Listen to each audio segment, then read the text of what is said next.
आज काही खास नाही, पण सिंपल असा दिवस होता. रविवार स्पेशल होता म्हणून ना मस्तपैकी मी एक नाश्ता बनवला होता. त्याची रेसिपी ह्या व्हिडिओमध्ये मी शेअर केलेली आहे. नक्की शेवटपर्यंत बघा.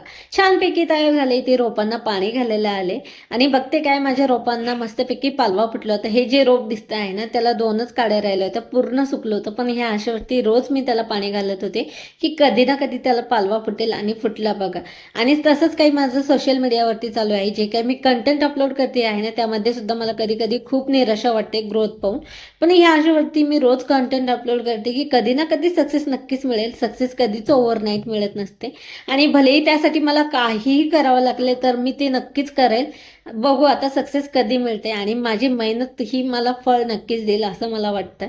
तर आता रेसिपीकडे वळूया. रात्री मी मूग भिजत घातले होते. ते मिक्सरला ग्राइंड करून घेतले छान पाणी टाकून थोडं थोडं. जसं इडलीचं बॅटर करतो ना आपण तसंच कन्सिस्टन्सी ठेवायची याची. त्यामध्ये एक मोठी वाटी रवा घातलेला आणि दही घातलेलं आणि चवीपुरतं मीठ टाकून छानपैकी रेस्टला ठेवलं अर्धा तास मिक्स करून छानपैकी. आणि जसं उत्तप्पा बनवतो आपण तसेच सेम प्रोसेस करायची. इथे मी तव्यावरती तेल टाकून घेतलं, बॅटर पसरवून घेतलं, वरतून कांदा टोमॅटो घातलेलं.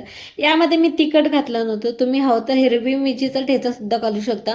असंच खायला पण खूप भन्नाट लागेल. तर मी दोन्ही साईडने क्रंची होईपर्यंत तेल टाकून भाजून घेतलेलं. तुम्ही हवं तर एक साईडनं सुद्धा भाजून घेऊ शकता. टोमॅटो केचप सोबत मी मुलांना दिला आणि मुलांना खूप आवडलं होतं.